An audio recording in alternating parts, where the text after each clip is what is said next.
All right. Well, I bet most everyone here has been told before, if I tell you this secret, do you promise me you will not tell anyone? Has anybody ever heard that before or said that to someone? Yeah. So if I tell you a secret, do you promise me you will not tell anyone? And sometimes we even have to go a step further and we have to say, will you pinky promise that you won't tell anyone? Because there's nothing worse than a broken promise. Sometimes we break promises and we don't mean to, and sometimes we break promises and we kind of know we're doing it, but there's nothing that feels worse than a broken promise. Well, you know, Thursday night at church camp, Brian and Radonna came up and they brought Lyric because Avery was at church camp, and they ate dinner with us and went to chapel. And I told them before, I said, hey, since Avery's here, if you guys want, Lyric could spend the night, and then I can bring them back, Friday with all the other kids. And they were like, well, I don't know if she will. And I said, no big deal. Just see, how she feels when she gets there. So she got there, and of course, with all the kids in excitement, wanted to spend the night. And I borrowed Jamie, who plays the piano sometimes. Her niece is 7. So Julia and Lyric and I had a sleepover. Everything was going great. We painted our fingernails and our toenails. We had snow cones and Hershey bars and I don't even know what all. And then we were just best friends until it was time to go to bed. And I said, okay, even though they were tired and wanted their jammies on, I said, okay, it's time for bed. And they were like, no, we don't want to go to bed, right? So like any good parent would, I resorted to bribery, and I said, okay, if you will lay there and close your eyes and go to sleep, tomorrow I will take you to the gift shop and I will buy you something. And they're like, oh, and I'm like, nope, you got to lay there, you got to go to sleep. Okay. So they did. Well, I woke up the next morning so tired, and I thought, man, I hope they don't remember, because I'm ready to pack up and to get the heck out of here, right? I am not kidding you. The second their eyes popped open, they started talking a million miles an hour. And I was just like, I'm not a morning person. So I'm like, And they said, Janna, remember? And I was just like, yeah, of course we will go to the gift shop. So they made me keep my promise. Well, when you look at those two sweet faces, it was hard. You had to keep that promise. But think about promises that you've made in your life. Maybe it was to a spouse. Maybe it was to a best friend. Maybe it was someone in your church family. I'm not sure, but think about those promises. Have you kept the promises usually? Do you have broken promises? Kind of a history of those things? Well, when I was in high school, 10 years ago, I was dating this boy, and I think I was a sophomore. And we've been dating for about a year, and he gave me a promise ring. And I remember coming home, and my mom freaked out, and she goes, promise ring? What's a promise ring? What are you promising, Janna? And I said, I don't know. I think I'm just promising to be his girlfriend. And she was like, well, you better find out. And I said, okay. So I did. And I promised to be his girlfriend forever. And a couple of months later, I wasn't. But I kept the promise ring. Well, a few years after that, I made another promise after I finished college the first time. And I got engaged to a guy. And I thought this was it. We've been going out 5 years, and he's the one in Branson, Tony, that you're supposed to get married there, and I was supposed to see him, but that didn't work out. So anyway, we were engaged. The wedding was probably about 5 or 6 months from then, and I don't know. I just felt unsettled. I just couldn't do it. I knew something was wrong, so I broke the engagement. Now, that time I had to give the ring back. But I did. I broke the promise, and I felt really, really, really bad about that. Well, fast forward years later, on June 3rd, 1993, and I stood before God and family and friends, and I promised to love Russ Martin forever, for better, for worse, for richer, for poorer, and more poor than richer, in sickness and in health. And today, here I am, keeping my promise. So here we go. All right. Well, there's someone who loves us even more than our spouse, than our kids, than our own parents. And of course, that's Jesus. And in the Bible, Jesus makes promises. But we don't have to worry about Jesus ever breaking his promises to us, do we? We don't have to worry about him giving it back, taking it back. When Jesus says, I promise, he promises. And today we're going to look at some promises that Jesus gives to us in the Gospel of Matthew. And he calls these promises the Beatitudes. And Jesus doesn't even have to pinky swear, does he? We just know if he promises, he's good for his promise. So there are 8 Beatitudes, but don't get worried. We're not going to go through all 8 today. I'm just going to highlight them very quickly, and we're going to concentrate on 2 of these. And I have a surprise later. Things are going to be a little bit different, so don't try to run out. Okay, the Beatitudes. So let's look at these. And I have in red the part that I want you to say. So here's the first one. When I say the black, you say the red. Blessed are the poor in spirit. Okay, here's the next one. Blessed are they who mourn. Good. Next one. Blessed are the meek. Okay. Blessed are the hungry and thirsty. Okay. 2 more. Blessed are the merciful. Next one. Blessed are the pure in heart. Are there 2 more? Yeah. Okay. Blessed are the peacemakers. And blessed are the persecuted. All right. So we're going to start today with blessed are the peacemakers. Now, I don't know if you've noticed, but these 2 people probably look pretty familiar. Who are they? Should we ask the kids who they are? Who are they? Mother Teresa and God. So when you see their faces, what are some of the attributes or characteristics that come to mind when you look at them? What are they known for? Charity, grace, what? Compassion. Anything else? Selflessness. Okay. All of those things revolving around the beatitude of peacemaking. So when I see their faces, that's what I think of. Love, grace, peacemaking, contentment. All right. Well, moving on, we're going to focus on blessed are the peacemakers, for they will be called the sons of God. And I don't know if you've noticed, but there's a lot going on in our world right now. Have you noticed? If you look on social media, if you open up the newspaper, if you turn on the news, there's a lot going on in our world right now. And I would say it's not super peaceful. And, you know, that's why I picked this one to concentrate on for one of my 2.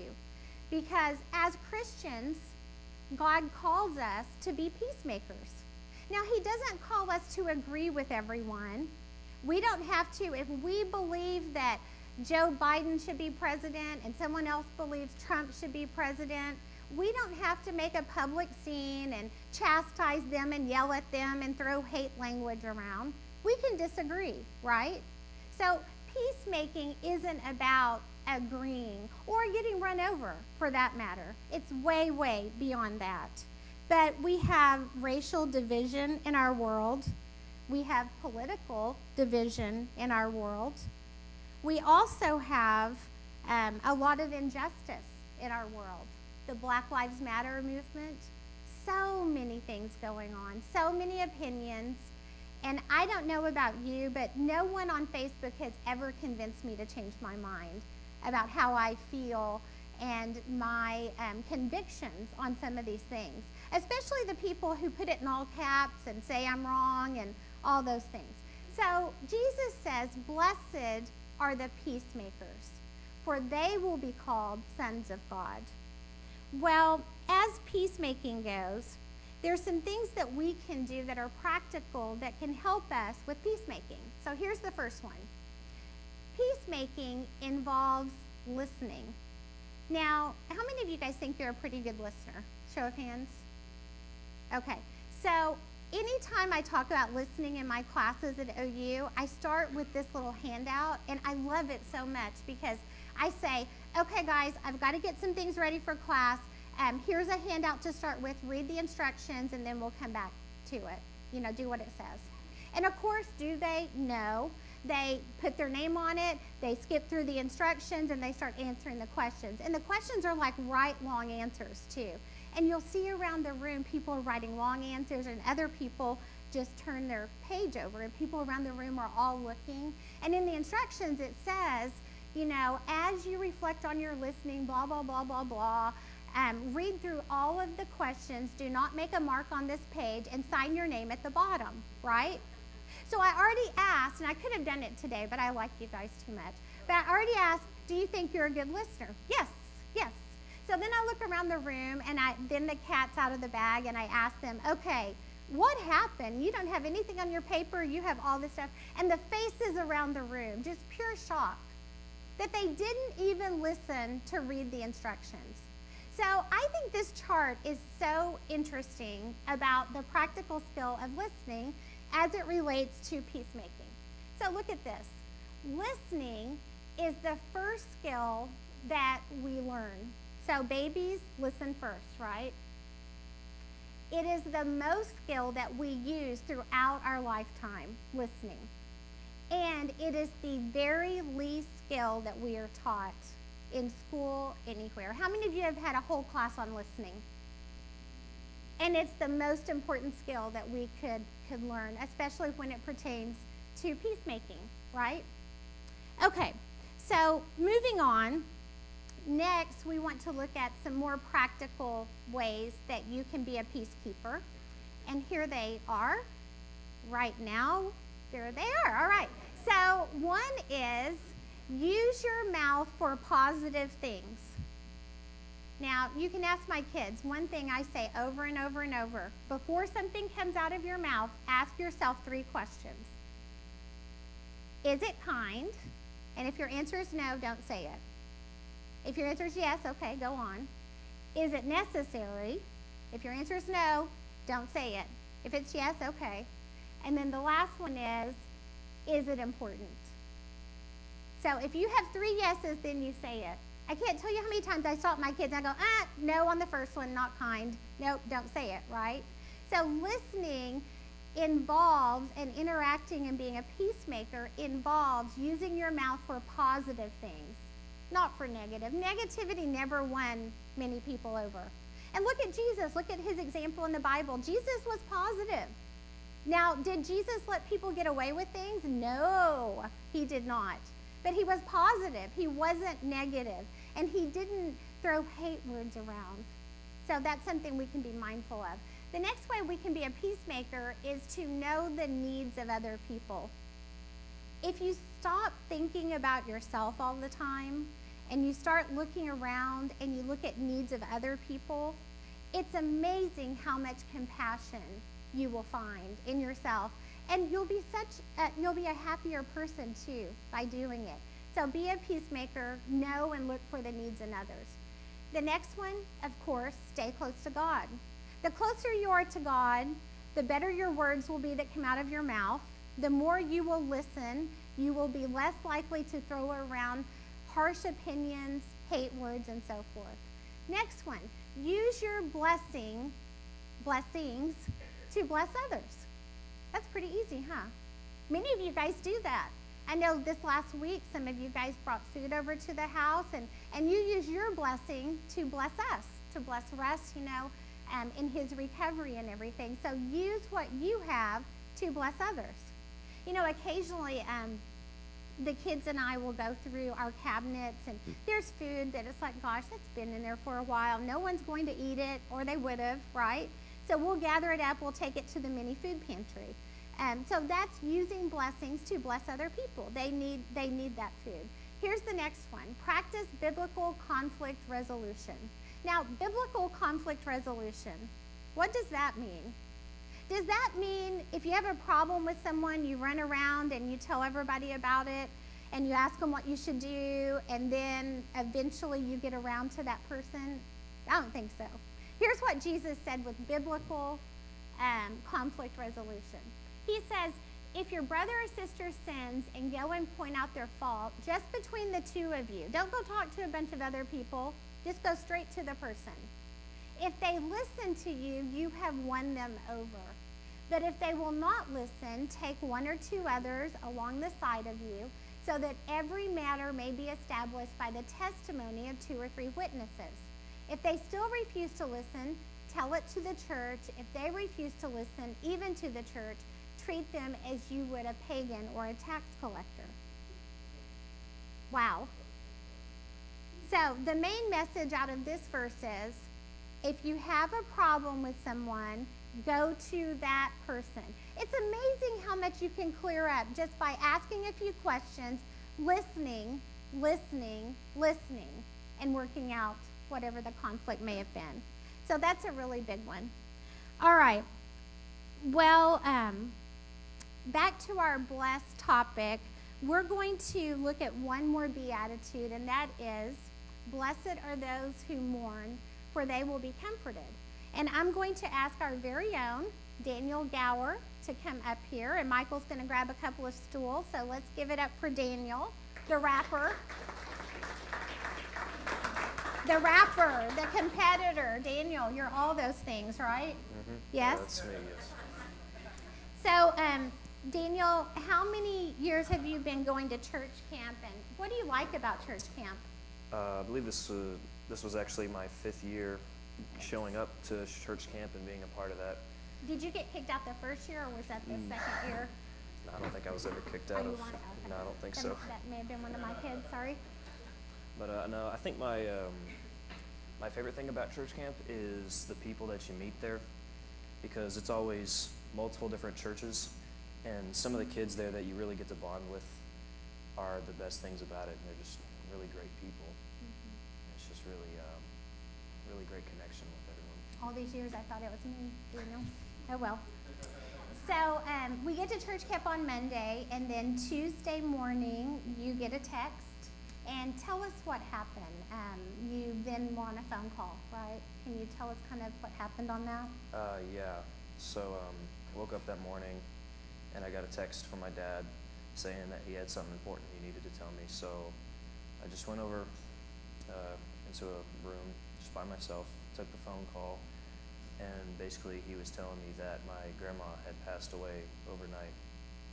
And he was up in Massachusetts at the time, because that's where they're from, and that it was a peaceful passing, and that she wasn't in a lot of pain. It was sort of a slower thing, but it was expected because she wasn't in very good health at the time. She was very ill, but it was a hard thing to hear, especially coming from your dad, which is like your superhero idol type person, and it was just a very hard thing to deal with at the time. So what were some of the feelings that flooded over you when you heard the news? Like, what are some thoughts that you had? At first I didn't really feel anything, and then my brain started to realize the things that were happening, and that just the fact that she was gone really settled in, and it just hit me in a spot that not many people feel all the time, and that losing a family member is kind of like the only thing that really puts you in a position like that. And it was just sort of a resentment. I just kind of regretted not being able to see her at least one more time, because we would go up there every once in a while, but it wasn't as often as I wish it could have been. So that's kind of what I was thinking at the time. And Daniel and I had a really good talk after the phone call, and we talked about how, can you imagine, his grandmother is a believer, and we know where she is right now. And we talked about, can you imagine losing someone and you just don't know? And about the hope of heaven, even though she'll be missed, that now she's healed. And you said that she wouldn't what anymore? She wouldn't be hurting. She wouldn't be down here living the life on an oxygen tank with all these tubes around. That just, to me, that wasn't my envision of her. I always saw her as this very happy-go-lucky person, always making jokes, always on Facebook photoshopping pictures or whatever, always trying to make fun of the grandkids, things like that. She was just a very upbeat grandma. So we hear the news about your grandma, and then a couple of hours later, it's time for chapel. And we're sitting on this long row, and Daniel's at one end, and I'm at the other. And the slide comes up for the topic. Do you remember what the topic was? 2 hours after you got this news, what was it? It just happened to be, blessed are those who mourn, and they shall be comforted. Yeah. So I remember when that popped up, I leaned up and I looked down the aisle at Daniel, and he looked at me, and we were just like, wow. You know, those topics for church camp are planned months and months out, right? And only God knew that. Only God knew that would happen that day, and you know, that you were one of many that needed to hear what that topic was about.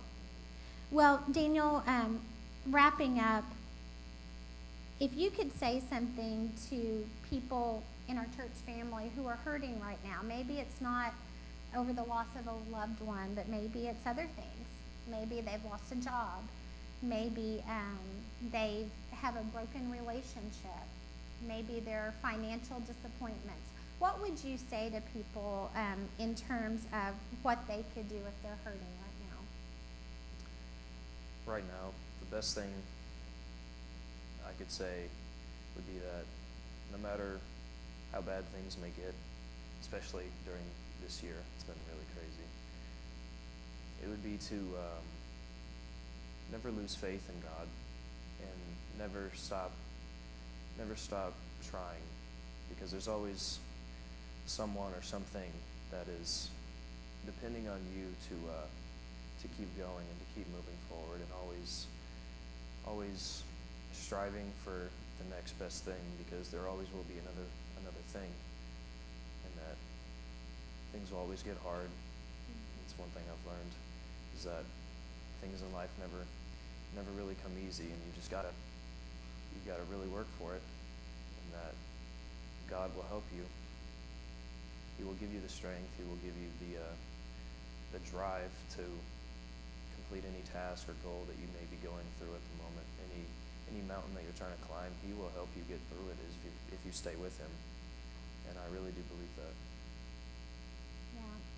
Well, you know, one of the things that my very wise mother-in-law often said to me, she said, you know, Janna, crisis doesn't build character.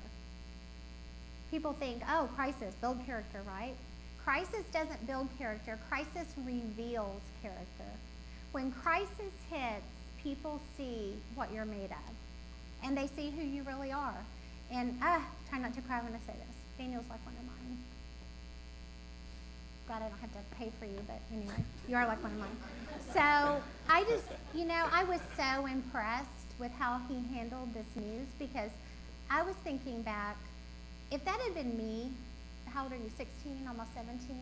And I had been at church camp, and my dad was away, and all of this happened, I promise you, I would not have handled it as well as he did. I probably would have wanted to go home. I would have been upset the whole time.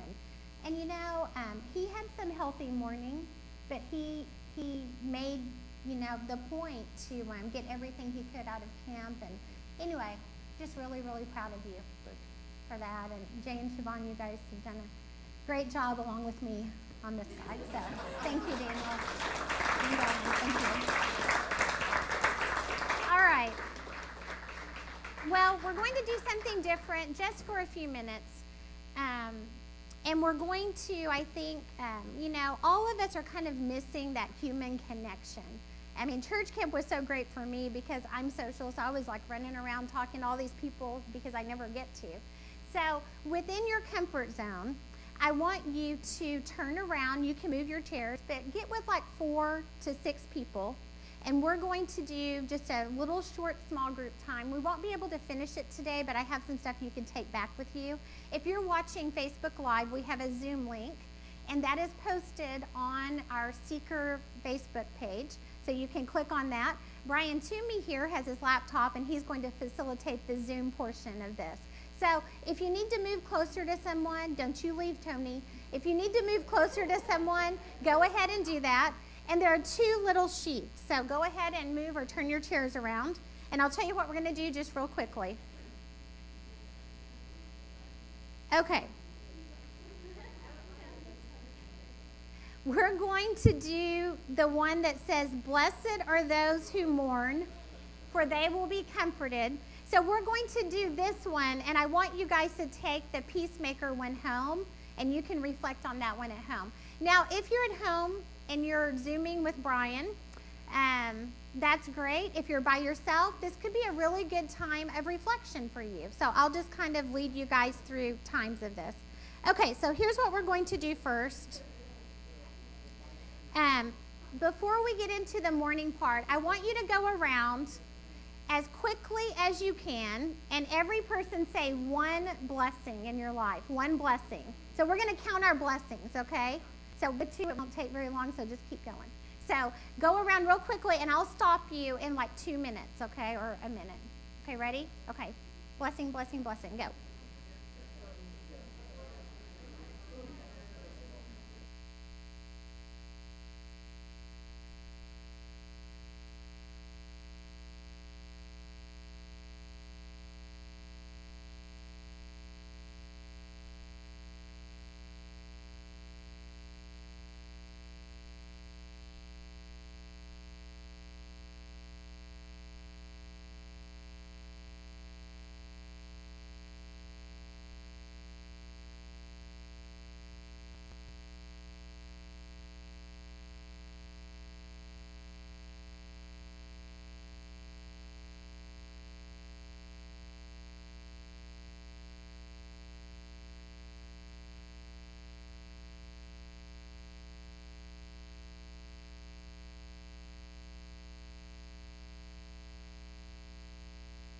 To share at least one?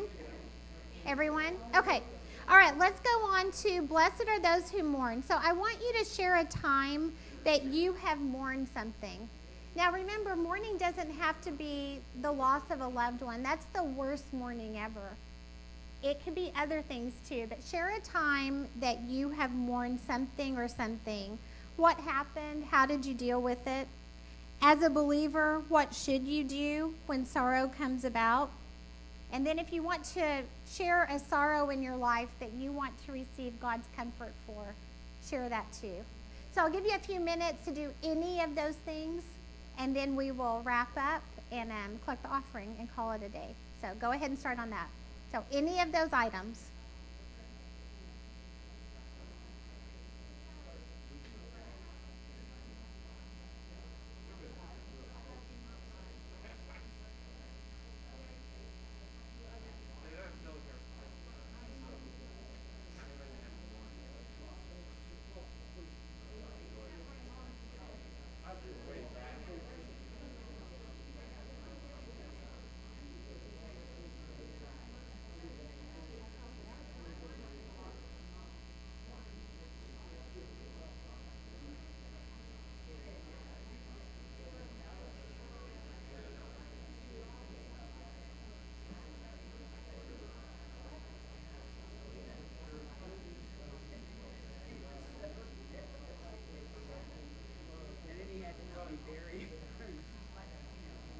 Thinking about you guys on that one. Yeah.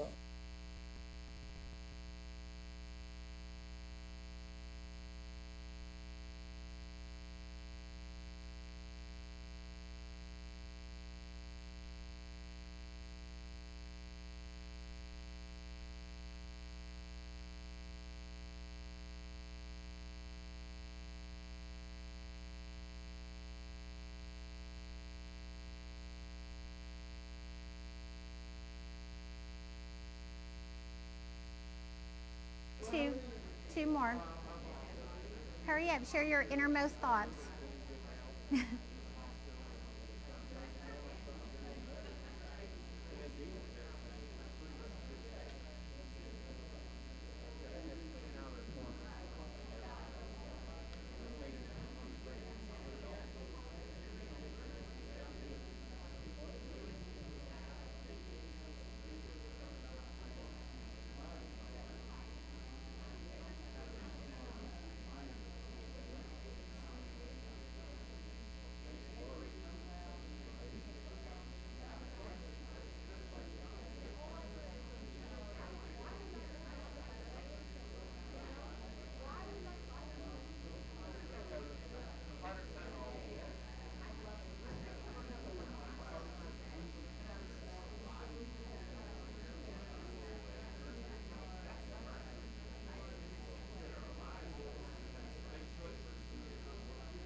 Okay, let's see if we can push pause, if everyone's had a chance to share a little bit.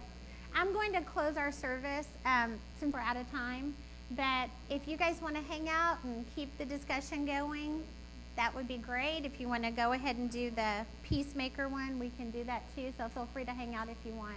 Yeah, the band's going to come up and play for the offering.